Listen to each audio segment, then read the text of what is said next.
और जरा जानकारी के लिए हमारे नेशनल एडिटर प्रदीप विश्वकर्मा हमारे साथ जुड़े हुए हैं। प्रदीप जी, सबसे पहले तो मैं आपसे मीटिंग को लेकर चर्चा करना चाहूंगी, क्योंकि देखिए आज बिल पर बातचीत होनी थी और कार्यवाही के दौरान चर्चा होनी थी, लेकिन उससे पहले मीटिंग हुई है। कैसे देख रहे हैं आप एनडीए की इस मीटिंग को? देखिए, एनडीए भी अपनी तरह से लगातार मीटिंग कर रहा है और इंडिया ब्लॉक भी अपनी मीटिंग कर रहा है। दोनों लोग अपने अपने जो उनके हथियार हैं उसको धारदार बना रहे हैं, जिससे कि वो और अच्छी और तेजी से अटैक कर सके। तो कुल मिलाकर के तय यही हुआ, कल जो तय हुआ था कि आज 2 बजे संसद का सदन चलेगा और उसमें जो नया बिल पेश किया जाएगा पेपर लीक को लेकर के, उस पर चर्चा होगी। विपक्ष ने भी ये हामी भर लिया है। अब दोनों तरफ से ये तय किया जा रहा है कि कौन कौन से स्पीकर होंगे।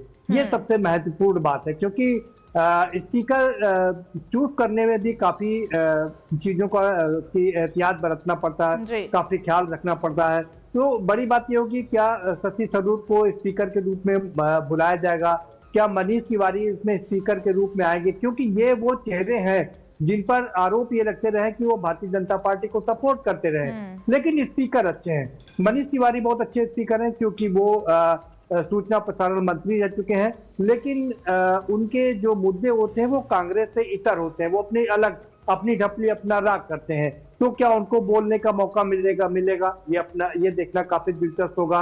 दूसरी बड़ी बात है कि दूसरे और जो लोग हैं, शशि थरूर के अलावा जो और लोग हैं, क्या उनको भी बोलने का मौका मिलेगा, जिनके भारतीय जनता पार्टी के साथ में गलबैयां चल रही हैं। तो ये देखना काफी दिलचस्प होगा। लेकिन फिल्म वक्त ये तय हो गया कि 2 बजे से इस पर चर्चा होगी और इस बिल पर विपक्ष भी करके अपना सहयोग देगा, वो उस पर चर्चा करेगा। अब देखना ये दिलचस्प होगा प्रगति की, क्या विपक्ष सिर्फ। प्रदीप जी, मैं आऊंगी आपके पास। प्रियंका गांधी क्या कुछ कह रही, एक बार हम वो दर्शकों को सुना देते हैं। या आप इस समस्या को सुलझाना चाहते हैं, या फिर सब स्टूडेंट्स के आप पीछे पड़े हुए हैं और आप उनको दबाना चाहते हैं अभी भी? पहली बार आप लोगों ने एनसीपीआई एनडीए मीटिंग अटेंड किया, कैसा लगा? How was it was very enriching, it was very engaging. और आज हम लोगों ने ब्लू इकोनॉमी और एफटीए पे विस्तारित रूप से प्रेजेंटेशन देखा, मंत्रियों ने आलोचना की। सो आई थिंक मैं एक पहली बार की सांसद हूं और मेरे लिए तो बहुत दिलचस्प रहा और सरकार का जो विजन है उसके साथ भी जुड़े। आज प्रधानमंत्री जी ने भी क्या एड्रेस दिया? नहीं, उन्होंने एड्रेस आज नहीं किया। दी, अगर बात करें जिस तरीके से चल रहा है, डिस्कशन नहीं हो रहा है, बच्चों पर पैलेट गन्स से जिस तरह की हमला किए गए बिहार या अन्य जगह, उसको लेकर बहुत नाराज है विपक्ष और यही बात है कि डिस्कशन नहीं हो पर आपको क्या उम्मीद है? मुझे लगता है कि अंडर एनी सर्कमस्टांस डिस्कशन होना बहुत जरूरी है।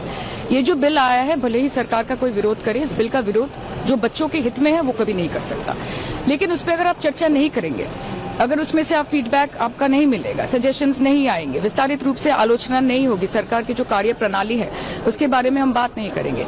मुझे लगता है कि बच्चे भी चाहते हैं कि रिफॉर्म्स पे डिस्कशन हो। वो पॉलिटिकल डिबेट नहीं सुनना चाहते, वो जानना चाहते हैं कि सरकार का क्या विजन है, वो कैसे पेपर लीक को रोकना चाहती है, वो कैसे सख्ती से पेश आ रही है। तो इस पे चर्चा हो और जैसा कि आपने बोला, बच्चों पे ये जो AK-47 हो के पैलेट हो, जो गलत है वो गलत है। देश के बच्चे हैं, हमारे बच्चे हैं, कार्रवाई हो रही है, आगे जाके भी होगी। ने जो पार्टी की उसको लेकर बहुत सारे सवाल उठ रहे कि इन्होंने देखो इतने दिन प्रोटेस्ट किए और देखिए वो उनका वे हो सकता है, उनका स्टाइल हो सकता है। इसके बारे में मैं टिप्पणी नहीं करूंगी। देश में गणतंत्र जिंदा है और वो रास्ते पे वो उतर आए, उन्होंने वो प्रमाणित किया है और उन्होंने ये भी साबित कर दिया कि एटलीस्ट भारत के ऑपोजिशन पर उनको कोई भरोसा नहीं है। हमारे साथ बातचीत कर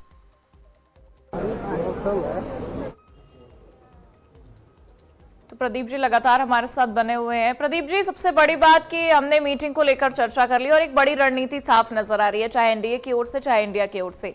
लेकिन आज संसद भवन के बाहर का जो एरिया था वहां कुछ अलग तस्वीरें दिखाई दी। तो अब जो नीट पेपर लीक का मुद्दा था, उसके बदले में अब पंजाब पेपर लीक का मुद्दा एनडीए के तमाम सांसदों ने उठा दिया है और जवाब मांग रहे हैं केजरीवाल और भगवंत मान से, क्योंकि स्टेज पर खड़े होकर सीजेपी के साथ केजरीवाल ने भी सरकार को बहुत घेरा है और अब एनडीए के सांसद उनको घेरने की तैयारी में है।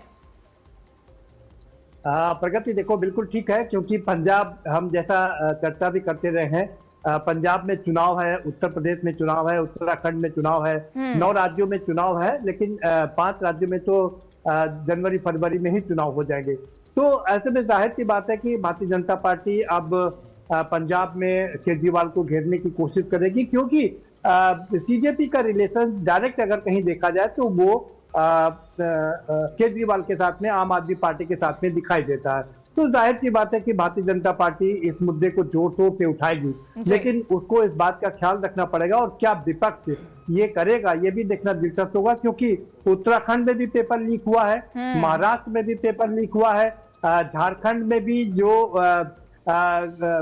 कमीशन है वो वहां भी आरोप उन पर लगे हैं, ईडी ने उस पर कार्रवाई की है। कर्नाटक में भी जो कर्नाटक के जो कमीशन है, आयोग है, वहां उस पर भी आरोप लगे हैं। तो अगर ये मुद्दा बढ़ता है तो पूरे देश का मुद्दा बनेगा, क्योंकि ये सिर्फ भारतीय जनता पार्टी की बात नहीं है। जहां जहां दूसरे राज्यों में सरकारें, पेपर लीक एक अमूमन आज एक फैशन बन गया है कि पेपर लीक एक कॉमन चीज हो गई है। आप पेपर लीक कीजिए, बच्चों से पैसा लीजिए और कमाइए और आगे बढ़िए। देखिए राजनीति क्या है, प्रगति अब समझो।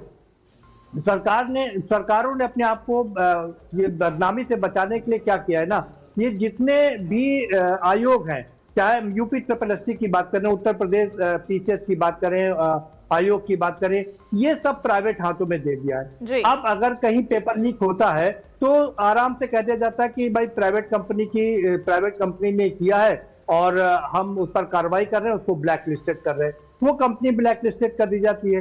लेकिन सवाल यह है कि जिन छात्रों का भविष्य खराब हुआ उसका जिम्मेदार कौन है? आपने एक कंपनी ब्लैक लिस्ट कर दी। ऐसे महाराष्ट्र भी कर सकता है, ऐसे उत्तराखंड भी कर सकता है, ऐसे झारखंड भी कर सकता है, कर्नाटक भी यही प्ली दे सकता है। लेकिन सवाल ये उठता है कि जो छात्रों का, जो युवाओं का भविष्य खराब हो रहा है, उसका जिम्मेदार कौन है? तो इसके लिए कड़े कानून ना सिर्फ केंद्र में बनने चाहिए, बल्कि राज्यों में भी जो सरकारें हैं उनको भी इस पर पूरा गौर फरमाना चाहिए। और हम कह सकते हैं CGP और देश का युवा अगर आंदोलित है, उज्ज्वलित है, तो उसे ना सिर्फ केंद्र के सरकार के खिलाफ ये प्रोटेस्ट करना चाहिए, बल्कि देश में जितने भी जहां भी पेपर लीक हो रहे हैं उनको भी अपने हाथ में टेकअप कर लेना चाहिए। और इसका यही नतीजा निकलता है कि जो पेपर लीक को लेकर जो बिल आया है उस पर चर्चा करना बहुत जरूरी है, और आज ये 2 बजे देखना होगा कि किस तरीके से चर्चा होती है। बहुत बहुत शुक्रिया आपका जुड़ने के लिए।